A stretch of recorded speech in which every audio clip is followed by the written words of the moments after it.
যেদিন আপনাদের কানে এই ধরনের শব্দ আসবে যে সাইদি নাই, আপনারা শুধু আমার জন্য আল্লাহর কাছে দোয়া করবেন, আল্লাহর জন্য কিয়ামতে শুধু যদি বলেন আমাকে তোরে মাফ করে দিলাম, এর থেকে আমি কিচ্ছু চাই না। আল্লাহর নবীর কাছে প্রশ্ন করা হয়েছে, এক সাহাবী এসে বলছেন, সালা রাজুলুন ইয়া রাসূলুল্লাহ মান আহাক্কুন নাস বিহুসনি সাহাবাতি ক্বালা উম্মুক ক্বালা সুম্মা মান ক্বালা উম্মুক ক্বালা সুম্মা মান ক্বালা উম্মুক ক্বালা সুম্মা মান ক্বালা আবুক। সুবহানাল্লাহ।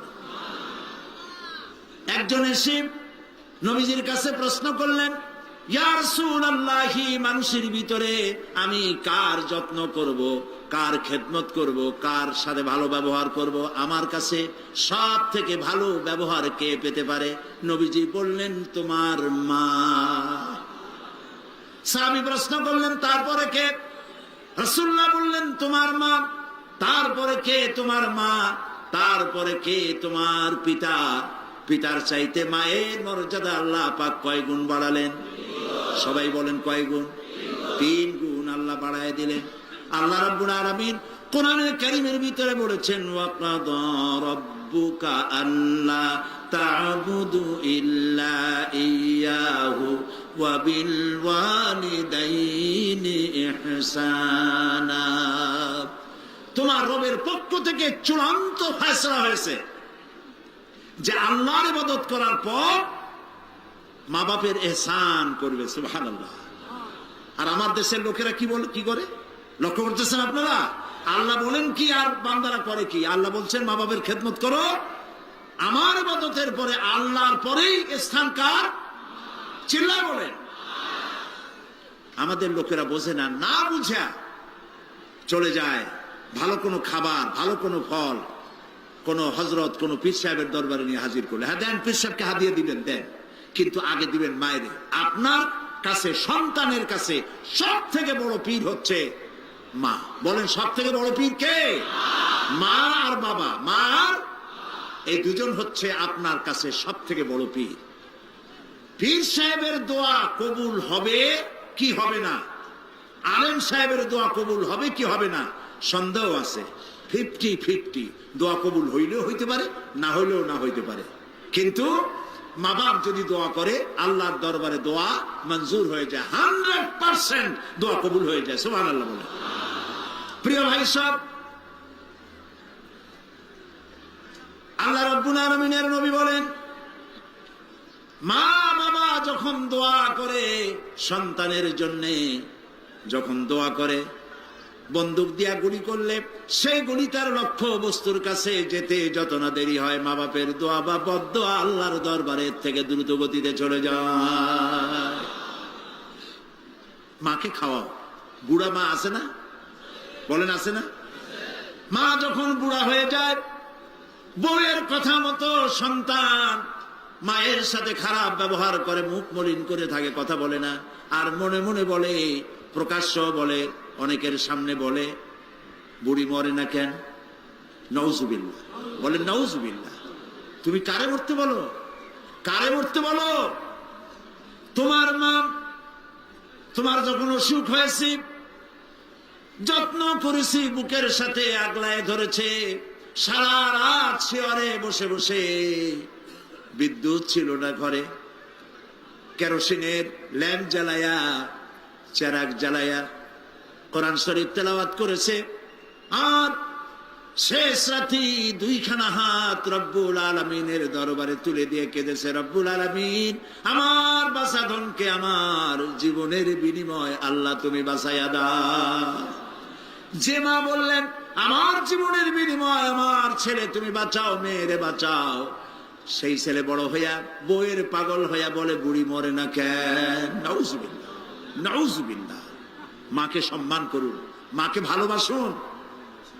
আল্লাহ রাব্বুল আলামিন বলেন, ওয়াওয়াসাইনাল ইনসানা বিওয়ালিদাইহি ইহসানা হামালাতুহু উম্মুহু কুরহা ওয়া ওয়াদাআতুহু কুরহা ওয়া হামলুহু ওয়া ফিসালুহু সালাসুনা শাহরা।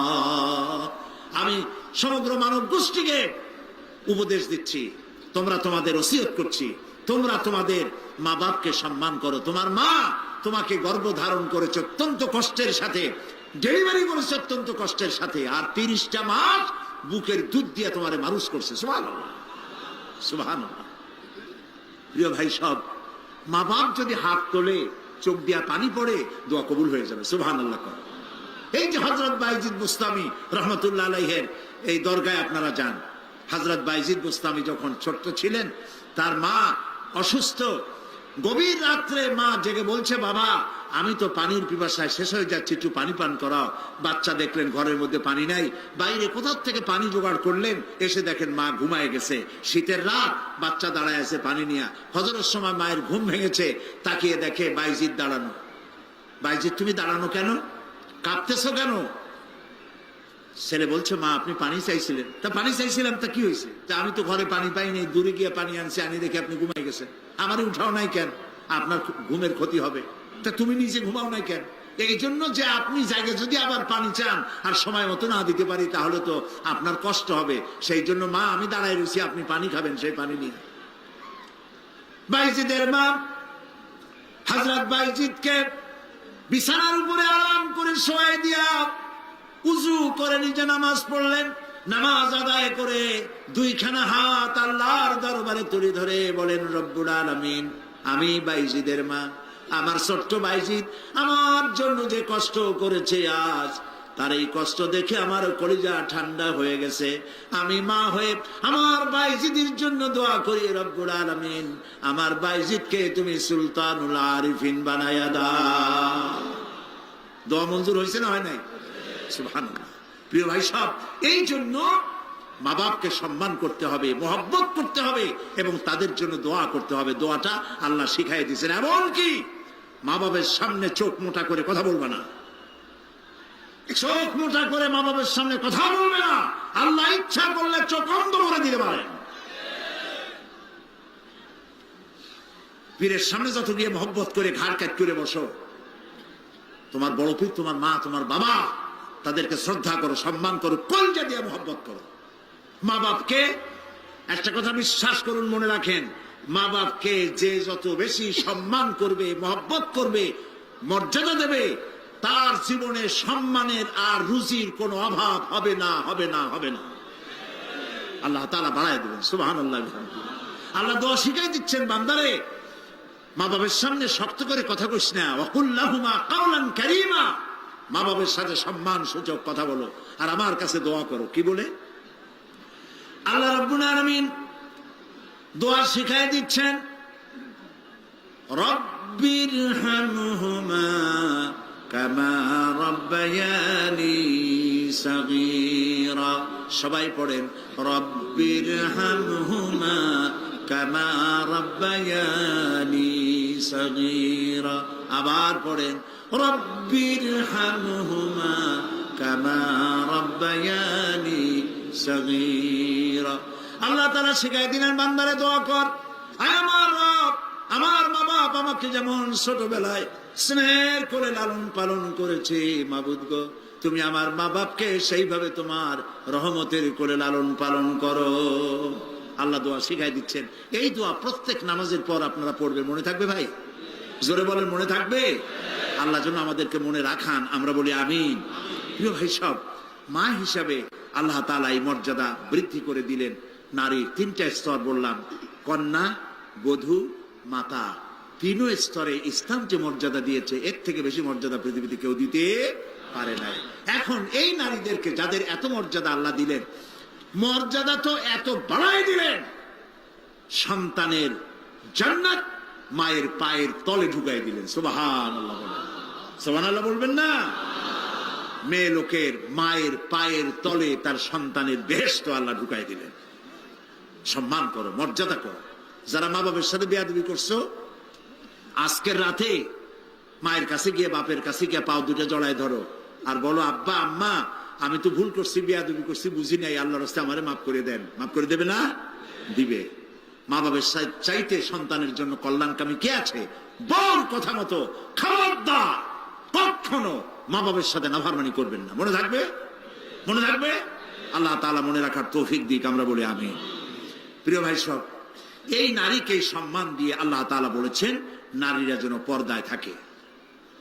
قل للمؤمنات يغضضن من أبصارهن, মেয়ে লোকদেরকে বলা হয়েছে মুমিনা নারী তোমরা তোমাদের চক্ষুকে পরপুরুষ থেকে নিম্নগামী করে রাখো।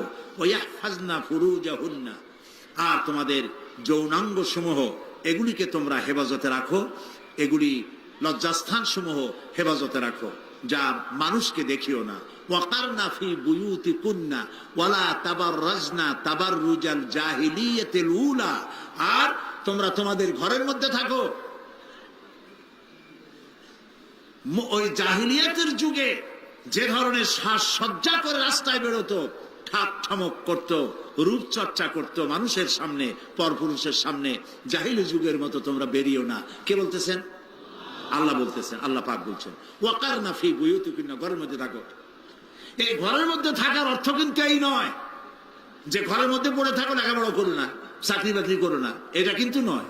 বরং নবী করিম সাল্লাল্লাহু আলাইহি সাল্লামের যুগে মহিলা সাহাবীরা ব্যবসা করেছেন। কেউ আতরের ব্যবসা করেছেন, কেউ ফলের ব্যবসা করেছেন, কেউ খেজুরের ব্যবসা করেছেন, এবং এই মহিলারা নার্সের দায়িত্ব পালন করেছেন। যুদ্ধাহত সৈন্যদেরকে নার্সিং করেছেন, যুদ্ধের ময়দানেও তারা কাজ করেছেন। কাজী ঘরের মধ্যে থাকো, তার অর্থ হলো ঘরের মধ্যে যে পরিবেশটা থাকে পর্দার পরিবেশ, যখন বাইরে যাবে তখনও এই পর্দার পরিবেশটা নিয়ে যাবে।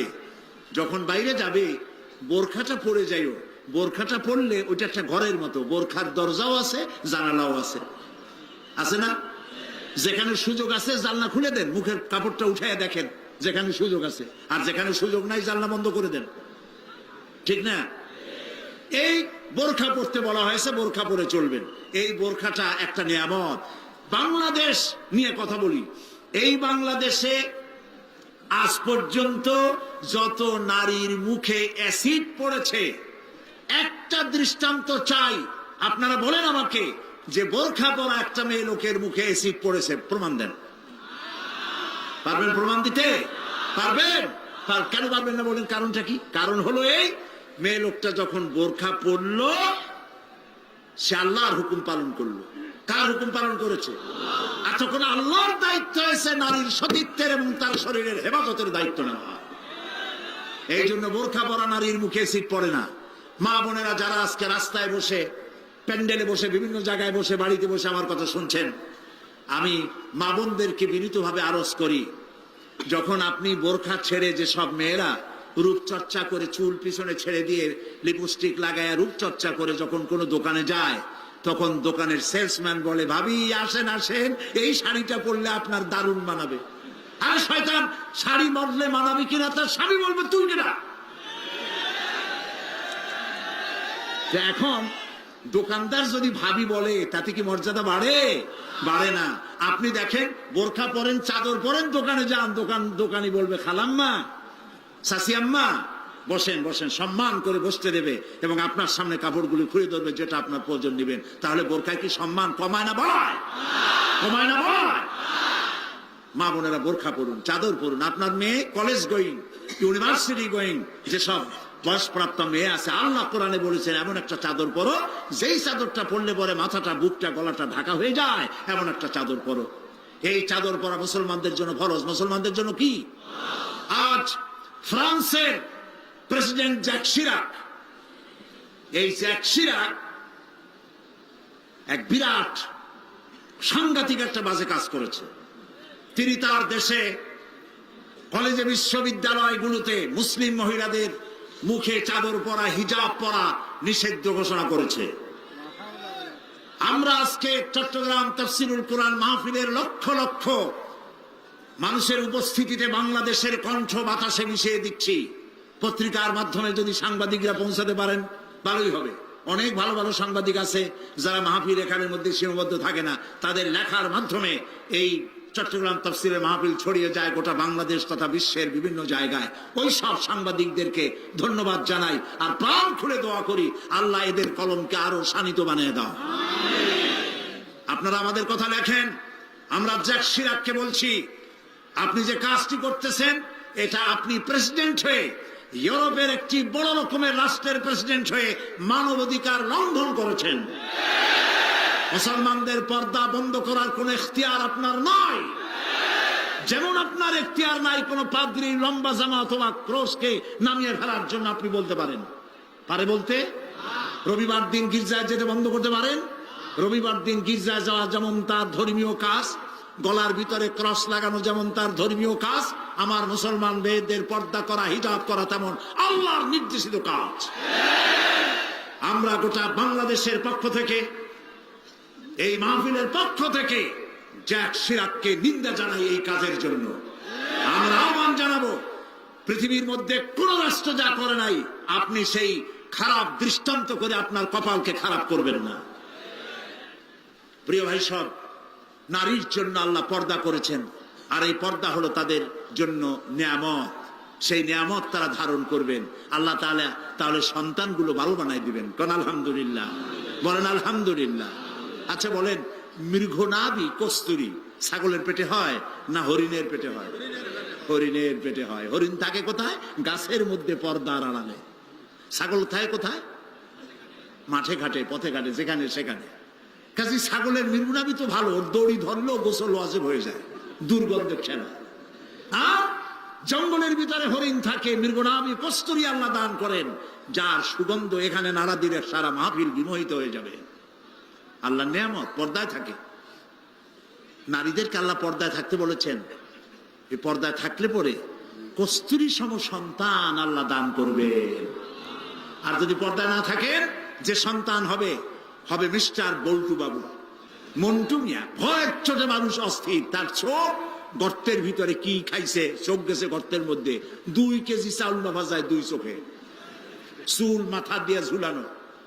প্যান্ট পরছে, সে প্যান্ট পরা অবস্থায় সেলাই করছে না কেমনে করছে আল্লাহ জানে। জুতার মধ্যে এত বড় বড় লোহা বটন লাগানো, গলায় এত বড় মোটা সেট। জাহান্নামের আগেই সালাসিলা ওয়া আগলালাম ওয়া সাইরা, জাহান্নামের শিকল আগেই পড়ছে গলায়। রাস্তায় মানুষে দেখে আর বাপ বাপ করে পলাইতে থাকে, বলতে থাকে আল্লাহ এই শয়তানের গজব দাও, এই শয়তানের যে মায় পেটে রাখছে তার কলেরা দাও, ওর বাপের বসন্ত দাও।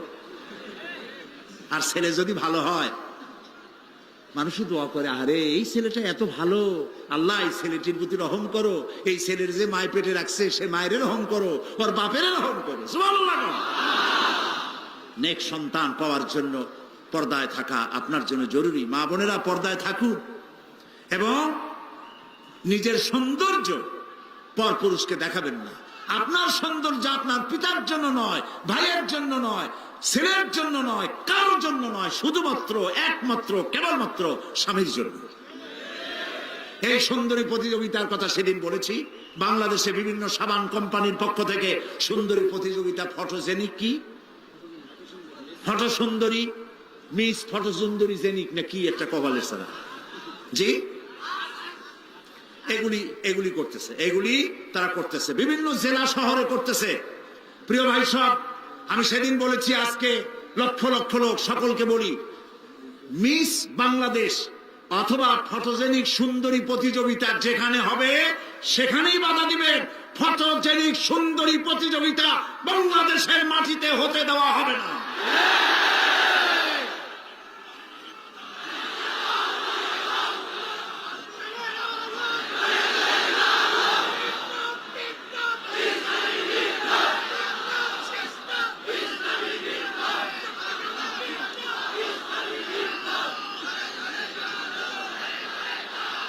তারা একটু একটু করে আগাচ্ছে, আমরা সহ্য করি, কদ্দূর দেখাচ্ছে। আপনারা যদি কথা না বলেন তাহলে এরপরে মিস বাংলাদেশ শুরু হবে। মিস বাংলাদেশ এখনো করতে পারে নাই, সাহস পায় নাই, এখন ছোট্ট ছোট্ট করে করতেছে। এরপরে মিস বাংলাদেশ করবে। নির্লজ্জ যারা নারীর সুন্দরী প্রতিযোগিতা যারা করে, যারা বিচারক, নারীর সৌন্দর্যের, শরীরের অঙ্গ প্রত্যঙ্গের মাপ নিয়ে সৌন্দর্যের বিচার যারা করে, শয়তানের চাইতেও নিকৃষ্ট তারা। লম্পট, লুচ্ছা। আমাদের দেশকে কোন অবস্থাতেই আমরা অশ্লীলতার পথে ধাবিত হতে দিতে পারি না। আমি সেদিনও বলেছি এই রোগ তাড়াতে গিয়ে যুবকদেরকে জেনার দিকে আকৃষ্ট করা হচ্ছে। একটা সাইনবোর্ড লাগাইছে, যৌন রোগে টেনশন নাই, কি জানি লইলে, হ্যাঁ, নাউজুবিল্লাহ বলেন। এটা কেমন কথা? আপনি লিখবেন এইডস রোগ হচ্ছে মরণ ব্যাধি, ধর্মীয় অনুশাসন মানলে পরে এইডস রোগ থেকে বাঁচা যায়। এটা দেখুন, যে লিখেছেন, যে ব্যক্তি লিখেছে এই স্লোগান, যার মাথায় আসছে সে নিশ্চয়ই চরিত্রবান না লম্পট। লিখেছে এই যৌন রোগে, বলেন না কি মুখস্থ, যৌন রোগে রেহাই নাই, কন্ডম লইলে টেনশন নাই। তার মানে কন্ডম নিয়ে জেনা করো না, বলে। আমি সব জায়গায় বলে এসেছি, চট্টগ্রামের পুলিশ কমিশনার, চট্টগ্রামের ডিসি, আপনারা এই সাইনবোর্ড ভাঙেন। আপনারা যদি এই সাইনবোর্ড না ভাঙেন, আমি জনগণকে বলবো, জনগণ এই এইডসের সাইনবোর্ডকে ভেঙে গুড়িয়ে দাও।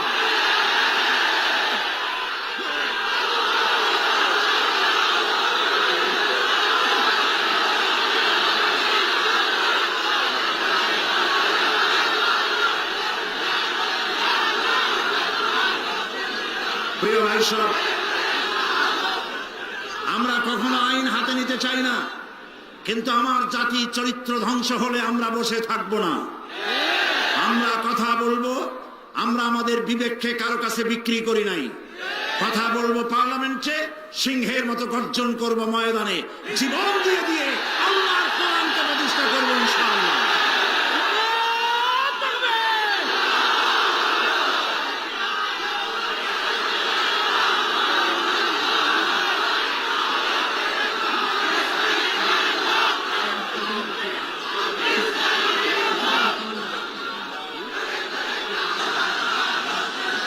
প্রিয় ভাই সব, আমরা কখনো আইন হাতে নিতে চাই না, কিন্তু আমার জাতি চরিত্র ধ্বংস হলে আমরা বসে থাকবো না। আমরা কথা বলবো, আমরা আমাদের বিবেককে কারো কাছে বিক্রি করি নাই। কথা বলবো পার্লামেন্টে, সিংহের মতো গর্জন করব ময়দানে, জীবন দিয়ে দিয়ে আল্লাহর কোরআনকে প্রতিষ্ঠা করবো ইনশাআল্লাহ।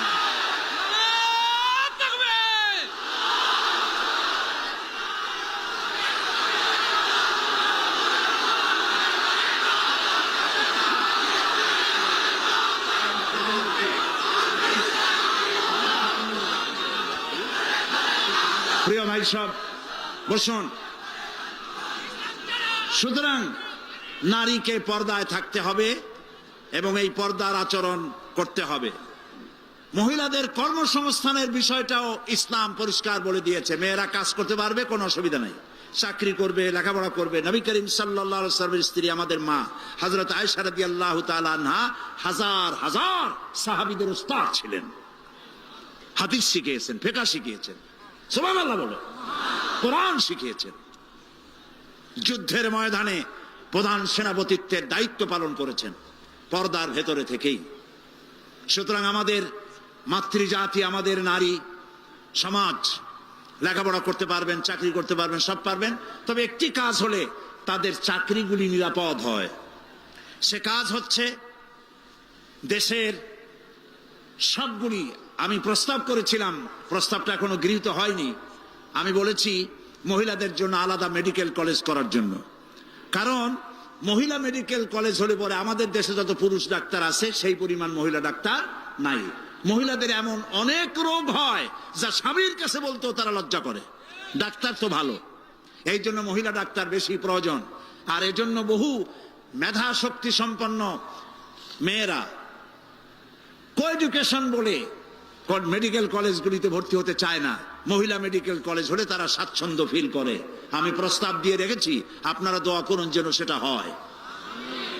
এখন সমস্ত গার্মেন্টস ফ্যাক্টরি, সমস্ত প্রাইমারি স্কুল এবং হসপিটালের মহিলা হসপিটাল, মহিলা ক্লিনিক ইত্যাদি, এগুলি যদি মহিলাদের দায়িত্বে দিয়ে দেওয়া হয় তাহলে মহিলারা নিরাপদে চাকরি করতে পারেন। বিশেষ করে সমস্ত প্রাইমারি স্কুলগুলি মাস্টার, পুরুষ মাস্টারদেরকে অন্যত্র কাজ দিয়া সমস্ত প্রাইমারি স্কুলগুলি যদি মহিলাদের হাতে ছেড়ে দেওয়া হয়, মহিলা শিক্ষয়িত্রীদের কাছে, তাহলে ছেলেরাও মায়ের মতো আদর পায়া শিখবে, আর মায়েরাও নিরাপদে সতীত্ব সম্ভ্রম বজায় রেখে তারা চাকরি করতে পারবে। এরকম একটি চিন্তা চলছে, আপনারা দোয়া করেন যেন আল্লাহ তাআলা এই ব্যবস্থা করে দেন। প্রিয় ভাই সব, আরেকটি কথা, এখানে একটি মসজিদ আছে কোথাও, কাদিয়ানীদের একটা মসজিদ। কোন জায়গায় নাম বলেন? আহমদিয়া চকবাজার। এইখানে একটা মসজিদ আছে কাদিয়ানীদের, বাইতুল বাসেত মসজিদটার নাম। মুসলমানেরা জানে না বলে সেখানে নামাজ পড়তে যায়। মনে রাখবেন, কাদিয়ানীরা যে মসজিদ বানায় ওইটা মসজিদ না, এটা উপাসনালয়। কাদিয়ানীদের মসজিদে মুসলমানদের নামাজ হবে না, হবে না, হবে না। কারণ গোলাম মোহাম্মদ কাদিয়ানী কাফের, আর তাকে যারা নবী মানে তারাও কাফের। তাদের সাথে মুসলমানদের না না না, থামেন, এই যে বসেন। আমি কিন্তু এই গরম স্লোগান পছন্দ করি না। কি জ্বালায় পোড়াই দেবেন আপনি? জ্বালানো পোড়ানোর মধ্যে আমরা নাই। আমরা আছি, হক কথা বলি। তাদের অধিকার আছে দেশে থাকার, যেমন হিন্দু, খ্রিস্টান, বৌদ্ধ সকল জাতি যেমন এখানে সাম্প্রদায়িক সম্প্রীতি নিয়ে আছে, কাদিয়ানীরাও সেভাবে থাকবে। তবে তারা থাকবে অমুসলিম হিসাবে, মুসলমান হিসাবে অবশ্যই নয়। তাদের উপাসনার গায়ে কেউ হাত দেবে না, মনে থাকবে এই কথা। আমাদেরকে কোরআনে নিষেধ করা হয়েছে কারো মন্দির ভাঙবে না, কারো গুরুদুয়ারা, কারো গির্জা, কারো চার্চ, কারো প্যাগোডায় হাত দিবে না, ভাঙবে না, এবং কারো দেবতাকে গালি দিবে না, আমার আল্লাহ বলেছেন। মনে থাকবে এই কথা। সুতরাং তাদের উপাসনালয় হাত দেওয়া যাবে না। যেমনি বানাইছে তেমনি থাকুক, তারা নামাজ পড়বে। আমি আমার জনগণকে সতর্ক করছি, ওদের মসজিদ নয়, উপাসনালয়। ওটাকে মসজিদ বলা জায়েজ নাই, এটা উপাসনালয়। কোন মুসলমানের নামাজ এখানে হবে না, মনে থাকবে। মাথা গরম করবেন না কখনো। ইসলাম এই মাথা গরমে পছন্দ করে না। আস্তে আস্তে কোন জায়গায় নিজেরা বসে বসে বোমা বানাইয়া তারপর আন্দাজে যাই এক জায়গায় হামলা করবেন, ইসলাম এটা মানে না, ইসলাম এটা বলে না। আপনি মাথা ঠান্ডা করবেন এবং আইন শৃঙ্খলা মেনে কাজ করবেন। নিজের ইচ্ছা মতো গোপন হামলা করা, গোপনে অস্ত্র তৈরি করা ইসলামের কোনো অনুমোদন নাই। এই জন্য আজকেও বলি, বাংলাদেশে হরকতুল জিহাদ, জামাতুল মুজাহিদিন সাহায্য করেন, আর কি হিজবুত তাওহীদ, হিজবুত তাহরীর, জুমরাতুল মাসাকিন, এই জাতীয় যতগুলি নতুন নতুন সংগঠন হয়েছে, এদেশের মুসলমানদের সাথে কোনো সম্পর্ক নাই। এগুলারে যেখানে পাবেন সেখান থেকে ধরে পুলিশে ধরিয়ে দিবেন। এরা বাংলাদেশের দুশ্মন, এরা মুসলমানদের দুশ্মন। আমার দেশের সাম্প্রদায়িক সম্প্রীতি বিনষ্ট করে এবং বোমাবাজি করে এই দেশকে বদনাম করে আমেরিকাকে তারা দাওয়াত করতে চায়, তারা বুশকে দাওয়াত করতে চায়। কাজী হিজবুত তাহরীর, হিজবুত তাওহীদ, হরকতুল জিহাদ, জামাতুল মুজাহিদিন মুসলমানদের সাথে কোনো সম্পর্ক নাই। যেখানে পাও সেখানে ধরো, গরুর দড়ি দিয়া বান্ধিয়া পুলিশে হ্যান্ডওভার করো, মনে থাকবে। আল্লাহ মনে রাখার তৌফিক দিন। প্রিয় ভাই সব, আমাদের এই স্বাধীন সার্বভৌম বাংলাদেশ, আল্লাহ তাআলা যেন দয়া করে এই দেশকে কোরআনের প্রতিষ্ঠার জন্য আল্লাহ যেন হামওয়ার করে দেন, বলেন আমিন। এত মুসলমান কোরআনের কথা শুনতে যে দেশে আসে, সেই দেশে ইসলাম কায়েম হতে দেরি হয়, বড় আফসোস লাগে, কষ্ট হয়। আসুন আমরা সবাই মিলে কোরআনের রাজ কায়েমের আন্দোলনে শরীক হয়ে যাই। আন্দোলন করবেন না, আপনার কোনো দাম নাই। হতে পারেন আপনি বড় মুহাদ্দিস, হতে পারেন আপনি বিশাল চিন্তাবিদ, কিন্তু আন্দোলনের সাথে নাই, আপনার দাম নাই। একটা হাতি, একটা পাগলা হাতি যদি চন্দনপুরা অথবা এদিকে কি পুরা আছে, আরে কোন একজন কথা, এই যে আশেপাশে কত পুরা আছে, একদিক দিয়ে এসে ঢুকলো, একটা হাতি যদি ঢোকে তাহলে বাড়িঘর ভাঙ্গা মেসমার করে দিতে পারে না? কিন্তু হাতি যতই পাগলা হোক, যতই বন্য হোক, যতই শক্তিশালী হোক, একটা রেজিমেন্টের সামনে একটা হাতি কিচ্ছু না। আন্দোলন হচ্ছে রেজিমেন্ট, আন্দোলনে শরীক হও। কোরআন প্রতিষ্ঠা করতে যারা জীবন বাজি রেখে সামনে চলে এসেছে, সেই লাইনে সামিল হয়ে যাও। প্রিয় ভাই সব, আজকে আর আমি কথা বাড়াবো না, কারণ অনেক দূর যেতে হবে। বাংলাদেশের বিভিন্ন জেলা থেকে লোকেরা এসেছেন, আমি 10টার মধ্যেই শেষ করতে চাই। সেই জন্য দালানো ভাইয়ের এবার বসেন, কাঙ্ক্ষিত মোনাজাতের দিকে এগিয়ে যাচ্ছি। দোয়া কবুল হবে ইনশাআল্লাহ, বলি ইনশাআল্লাহ। এত লক্ষ লক্ষ লোকের চোখের পানি এবং তাদের আকুতি আল্লাহ ফেরত দিবেন না ইনশাআল্লাহ, বলি ইনশাআল্লাহ। আজকে কয়জন? আজকে 13 জন ইসলাম কবুল করার জন্য চলে এসেছে। বলো লা ইলাহা ইল্লাল্লাহু মুহাম্মাদুর রাসূলুল্লাহ। আল্লাহ ছাড়া কোনো ইলাহ নাই, মাবুদ নাই, উপাস্য নাই।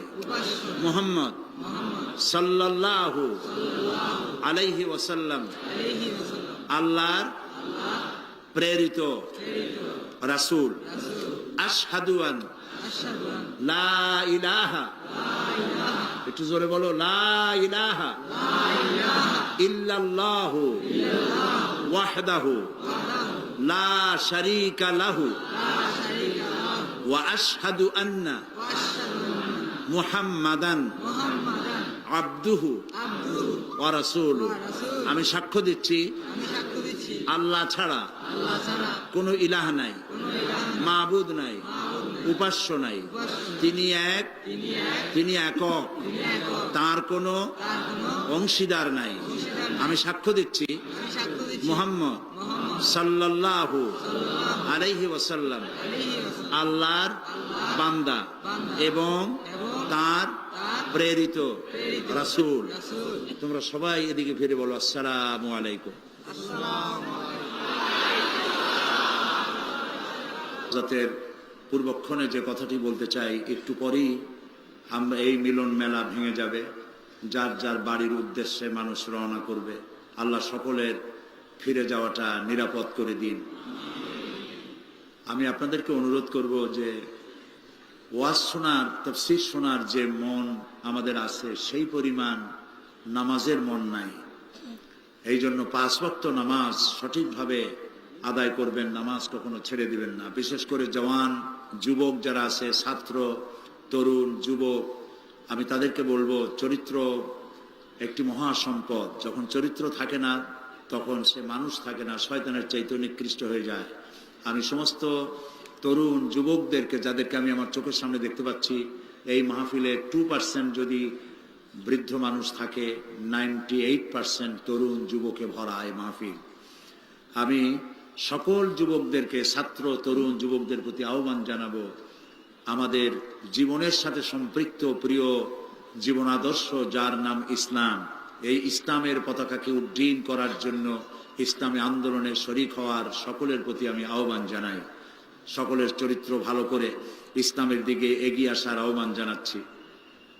এবং কোরআনকে জানার জন্য, কোরআনকে বোঝার জন্য আমি বারবার বলেছি, তাফহিমুল কোরআন কেরার জন্য তাফহিমুল কোরআন ফি জিলালিল কোরআন, এই তাফসিরগুলি আপনারা কিনবেন। আজকে যখন যাবেন, শত শত দোকান, 3 শতাধিক দোকান এখানে বসেছে বই কিতাব নিয়ে, এগুলি আপনারা নেবেন। আর এইখানে যে আমি তাফসির করেছিলাম 25 বছর হলো, এর মধ্যে একবার তাফসির করেছিলাম সূরা আসরের উপরে। হযরত ইমাম শাফি রহমতুল্লাহ আলাইহি বলেছেন, সূরা আসর যদি কেউ বোঝে আর আমল করে, তাহলে জান্নাতে যাওয়ার জন্য এই ছোট্ট সূরাটি যথেষ্ট হয়ে যায়। সুবহানাল্লাহ। 5 দিন আলোচনা করেছি একটি সূরার, ছোট্ট সূরাটি, তাও শেষ করতে পারি নাই।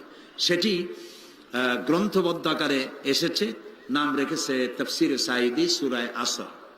সমস্ত দোকানগুলিতে পাওয়া যাবে, আপনারা নিয়ে যাবেন এই তাফসিরটি, তাফসিরে সাঈদী সূরা আসর। আর সর্বশেষ আমি আজও বলি যে আমি মোমেন ব্যক্তি তো সেই যে নিজের জন্য যা পছন্দ করে অন্যের জন্য তাই পছন্দ করে। সুতরাং আমি জামাত ইসলামী করি, এবং কেন করি এই প্রশ্ন বহু জায়গায় আছে যে পীর মুরিদি ছাড়িয়ে দিয়ে এটা করলাম কেন। আমি সেই জবাব লিখিত আকারে দিয়েছি। আমি কেন জামাত ইসলামী করি, এটা আমার লেখা একটা বই। এই বইয়ের ভিতরে আমি দেখিয়েছি যে খেলাফত এবং মুলুকিয়াতের ব্যাপারে, সাহাবীদের ব্যাপারে, নবীদের ব্যাপারে, ইসমতে আম্বিয়ার ব্যাপারে যে সমস্ত কথা আমাদের বিরুদ্ধে বলা হয়, সেই কথাগুলি যে যৌক্তিক নয়, এই কথাগুলি এর মধ্যে এসছে। সুতরাং যারা জামাত করেন তাদের জন্য প্রয়োজন, আর যারা করেন না তাদের জন্য প্রয়োজন, অন্তত জবাবগুলি জানতে পারবেন। আর আমি কেন করি এই দলটি, তা আপনারা বুঝতে পারবেন। আল্লাহ যেন তৌফিক দেন, এটাও পাওয়া যাবে প্রত্যেক দোকানে, আপনারা নেওয়ার চেষ্টা করবেন।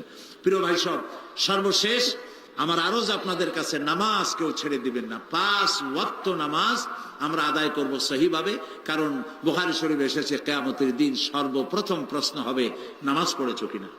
প্রথম প্রশ্ন আল্লাহ করবেন নামাজ। প্রথম প্রশ্ন কি হবে? নামাজ পড়ে। যার নামাজ কবুল হবে জীবনের সমস্ত নেক আমলগুলি কবুল হবে, যার নামাজ কবুল হবে না সব বরবাদ হয়ে যাবে। আল্লাহ তাআলা আমাদের জন্য নামাজি বানান, আমরা বলি আমিন। নামাজ জীবনে আর ছাড়বো না, এই ওয়াদা কি করা যাবে ভাইরা? করা যাবে ওয়াদা?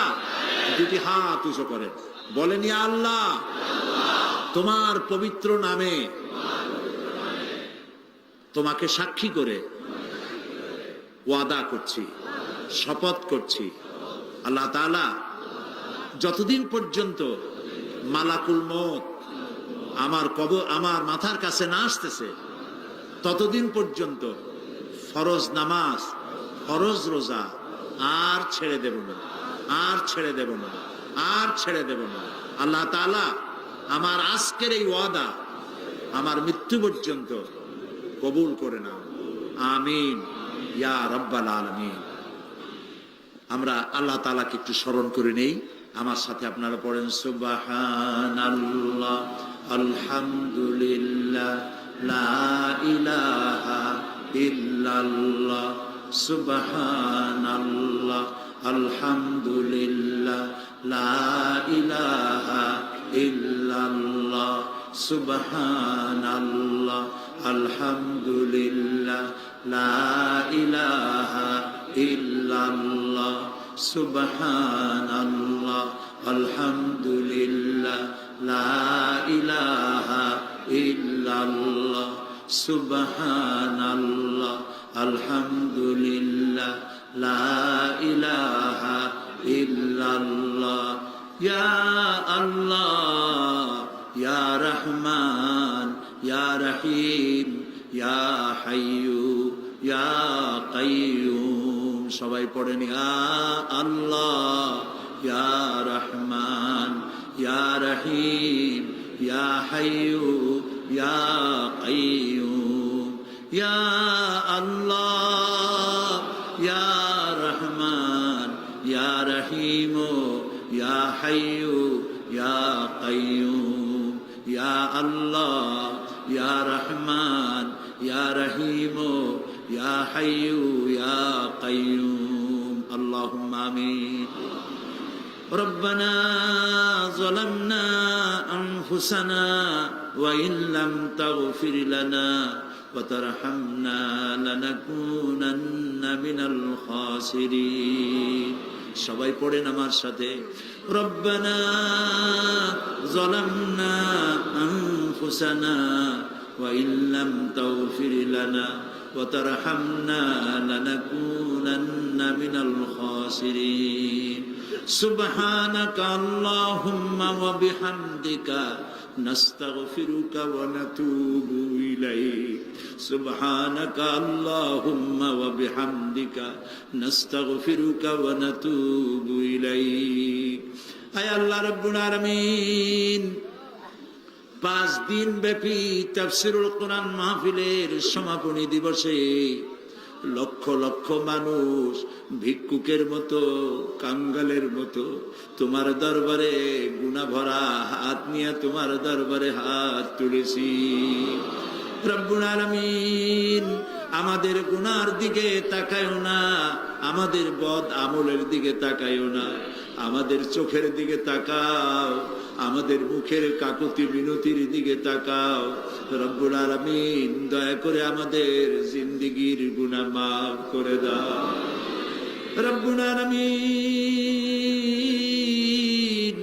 সারা জীবন গুনাহ করে করে জীবনটাকে বরবাদ করে দিয়েছি বাবু।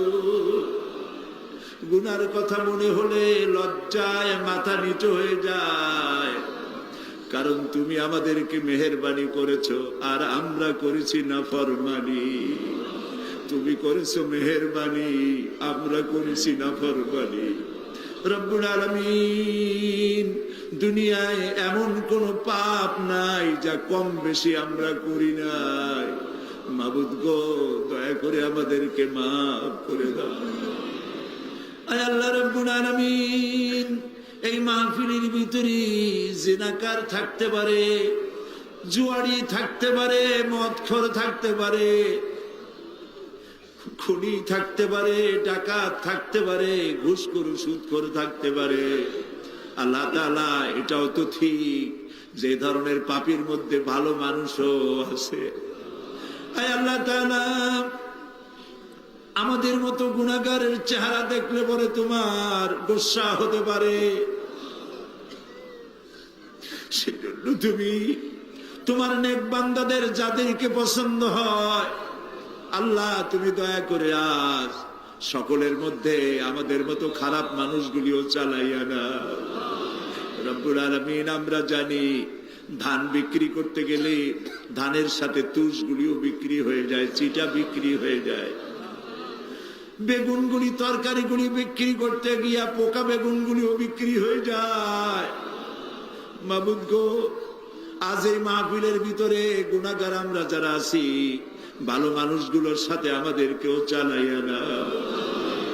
রব্বুল আলামিন, এই মুহূর্তে মনে পড়ে গেল আমাদের জনম দুঃখিনী মা আব্বার কথা মনে পড়ে গেল। আজ আর কেউ নাম ধরে ডাকে না।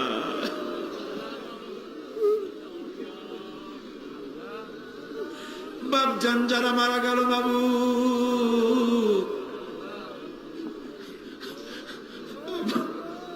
আব্বার কবরটাকে, আব্বাকে জান্নাতুল ফেরদাউস নসিব করে দাও বাবু। আমাদের মানুষ বানাবার জন্য কত কষ্ট করেছেন। আল্লাহ তাআলা ধান বিক্রি করে, সুপারি বিক্রি করে, নারকেল বিক্রি করে বই কিতাব কিনে দিছে। আল্লাহ আব্বাকে বেহেশতে পৌঁছায় দাও। রব্বুল আলামিন, আমাদের জনম দুঃখিনী গর্ভধারিণী মা,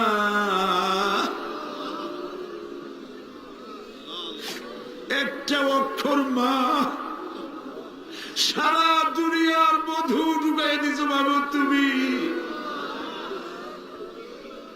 রব্বুল আলামিন, মা যারা হারাইছে, আল্লাহ মায়ের কবরটাকে জান্নাত বানাইয়া দাও। আল্লাহ গো, মা আমাদের যাদের বেঁচে আছে সুস্থ রাখো, ভালো রাখো, খিদমত করার তৌফিক দাও। আল্লাহ, কোরআন হাদিসে যা পড়ছি সেই অনুপাতে মা বাবার খিদমত করতে পারি নাই, মাফ করে দিও আমাদেরকে বাবু। আল্লাহ, আমাদের মা বাবা যাদের বেঁচে আছে পরনির্ভর যেন হয় না, সুস্থ থাকতে ইমানের সাথে নিয়ে নিও বাবু। রব্বুল আলামিন, আমাদের দাদা দাদি, নানা নানি, শ্বশুর শাশুড়ি, আত্মীয় স্বজন যারা দুনিয়া থেকে বিদায় হয়ে গেছে, মাবুদ তুমি যদি শাস্তি দাও কেউ ঠেকাইতে পারবে না। আর তুমি যদি রহম করো, কৈফিয়ত কারো কাছে দেওয়া লাগবে না। আল্লাহ তুমি তাদেরকে মাফ করে দাও। রব্বুল আলামিন, আজকে দোয়া করি, আমরা যখন স্বাধীন বাংলাদেশের বুকে লক্ষ লক্ষ মানুষ একত্রিত হয়ে তোমার কাছে দোয়া করতেছি মাবুদ, এই সময় ইরাকের মুসলমানেরা খাবার পায় না, থাকতেও পারে না। ও আল্লাহ,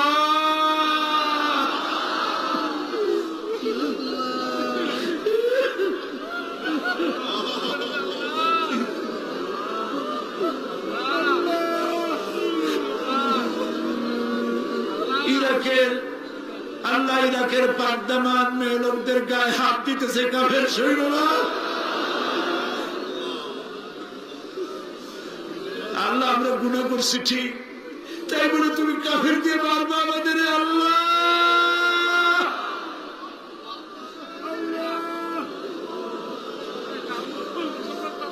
আল্লাহ আল্লাহ ইরাকের মুসলমানদেরকে স্বাধীনতা ফিরায় দাও। আমেরিকার যত সৈন্য আসছে, বিদেশের যত কাফের সৈন্য আসছে, হয় তাদের মুসলমান বানাও, আর নইলে যত বিদেশি সৈন্য আসছে সবগুলির কবর বানায় দাও। একটাও যেন বাড়ি ফিরে না যায় আল্লাহ।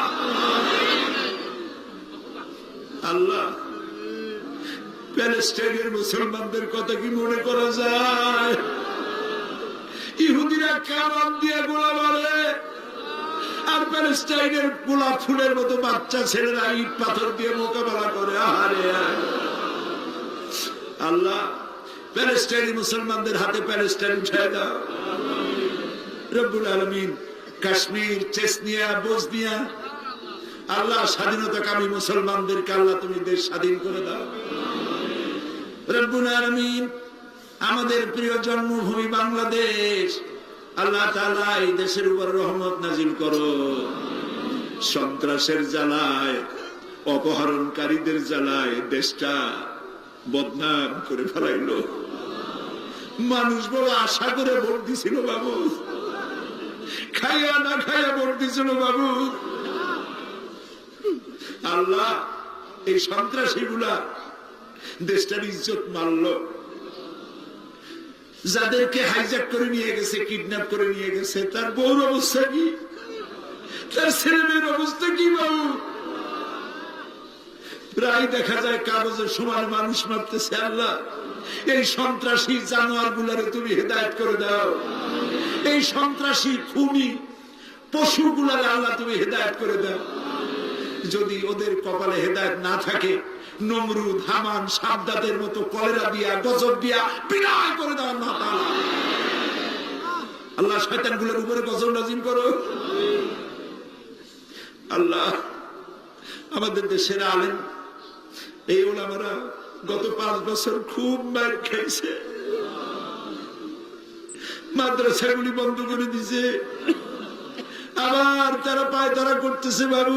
আলেমদের কপাল খারাপ বানায় ওরা বাবু। কোরআনের এই কথাগুলি বলার অবস্থা কিয়ামত পর্যন্ত তুমি জানি রাখো বাংলাদেশে। আল্লাহ তাআলা তুমি আমাদের মুখের দিকে তাকায় দেখো তো, আমাদের ঈমান তুমি এখন আরশে আজিম থেকে আমাদেরকে দেখতেছো, আমরা কোথায় বসে আছি মাবুদ? তোমার আরশে আজিম থেকে একটু দেখো তো, বান্দারা আসামির মতো বসছে মাথা নিচু করে। রাস্তায় মানুষ, বাড়িতে মানুষ, গাছে মানুষ, মানুষ আর মানুষ কান্দে। রবের কাছে কাঁদতেছে, মালিকের কাছে কাঁদতেছে, খাজা বাবার কাছে কান্দি না, দুনিয়ার কোন খাজা বাবায় কান্দি না, মন্ত্রীর কাছে কান্দি না, আকাশ আর জমিনের মালিকের কাছে কাঁদতেছি। মাবুদ আমাদের দোয়া কবুল করো রব্বুল আলামিন। 3000 বছর বসে জাহান্নামের আগুন তুমি উত্তপ্ত করেছো। রক্ত মাংসের শরীর নিয়ে আমরা জাহান্নামের আগুনে জ্বলতে পারবো না। আল্লাহ জাহান্নামের আগুন আমাদের জন্য হারাম বানায় দাও। প্রিয় ভাই সব মাথা নিচু করেন, চক্ষু বন্ধ করেন। যার যা বলার আছে কান্দেন আর বলেন, যার যার নিজের কথা বলেন, দোয়া কবুল হবেই ইনশাআল্লাহ, হবেই ইনশাআল্লাহ। যার যার কথা নিজেরা বলেন আল্লাহর কাছে। আল্লাহ সাইদি সাহেবের হায়াত আমিন, আল্লাহ সাইদি সাহেবের হায়াত আমিন, আল্লাহ তাকে সুস্থ করে দাও, আল্লাহ তার যত রকমের অসুবিধা আছে আল্লাহ তুমি সব অসুবিধা দূর করো, সমস্ত রোগ থেকে তাকে শাফা দাও। আল্লাহ তাআলা অনেক কিছু চাইতে পারলাম না, আমরা তো বোকা, চাইতেও পারি না। আল্লাহ তোমার নবীরা যা যা চাইছেন তোমার কাছে আমাদের সেগুলো দিয়ে দাও। আর তোমার নবীরা যা যার থেকে বিরত থাকছেন, পানা চাইছেন, আমরাও সেই সব বিষয় পানা চাই। সোজা কথা, আল্লাহ তাআলা তোমার নবীরা যা যা চেয়েছেন আমাদের সব দিয়ে দিবা। আল্লাহ তাআলা আমাদের যাদের যে অভাব আছে অভাব দূর করে দাও। আল্লাহ তাআলা যারা ঋণগ্রস্ত ঋণ পরিশোধ করার তৌফিক দান করে দাও। ব্যবসা বাণিজ্য বরকত দাও। আল্লাহ আমার এই দেশটা খুব গরিব দেশ বাবু। আল্লাহ তাআলা এই গরিব দেশটির সমস্ত নদী খাল বিল সমুদ্র ভরা মাছ দাও, জমিন ভরা ফসল দাও, গাছ ভরা ফল দাও, মানুষের কলিজা ভরা ঈমান দাও। আল্লাহ তাআলা ঈমান দিয়ে আমাদের কলিজা ভরে দাও। আল্লাহ আমাদের যুবক সম্পদ, যুবকরা আমাদের সম্পদ, ছাত্র যুবক সকলকে দিনদার ঈমানদার পরেশগার বানায় দাও। আল্লাহ বাংলাদেশটাকে যারা শয়তান বানাতে চায়, বাংলাদেশটাকে যারা খারাপ বানাইতে চায়, ধর্মনিরপেক্ষ বানাইতে চায়, তাদের হাত থেকে বাংলাদেশ আল্লাহ তুমি রক্ষা করো। আল্লাহ তোমার এই কোরআন, এই কোরআনের আইন আমরা দেখতে চাই। আমাদের জীবনের বিনিময়ে, রক্তের বিনিময়ে বাংলাদেশের কোরআনের আইন আল্লাহ তুমি দয়া করে চালু করে দাও। প্রিয় ভাই সব, আরেকটা দোয়া চাই শেষ করি। আমি আপনাদের এক নগণ্য গোলাম। হয়তো একদিন শোনা যাবে সাইদি নাই। আমি তো দীর্ঘদিনের জন্য আসি নাই, একদিন আমাকে যেতেই হবে। আমি দোয়া করি এই মাহফিল যেন কিয়ামত পর্যন্ত থাকে। আর যেদিন আপনাদের কানে এই ধরনের শব্দ আসবে যে সাইদি নাই, আপনারা শুধু আমার জন্য আল্লাহর কাছে দোয়া করবেন, আল্লাহর জন্য কিয়ামতে শুধু যদি বলেন আমাকে তোরে মাফ করে দিলাম, এর থেকে আমি কিচ্ছু চাই না। আর একটা দোয়া চাই। আমার বিরুদ্ধে একটা মিথ্যা মামলা দায়ের আছে সুপ্রিম কোর্টে। আজকে সকল সুপ্রিম কোর্টের সুপ্রিম কোর্ট সকল বিচারপতির মহাবিচারপতির কাছে হাত তুলেছে। মাহবুব, একটা মুশরিকের সামনে তোমার গোলামকে আল্লাহ লজ্জিত করো না বাবু।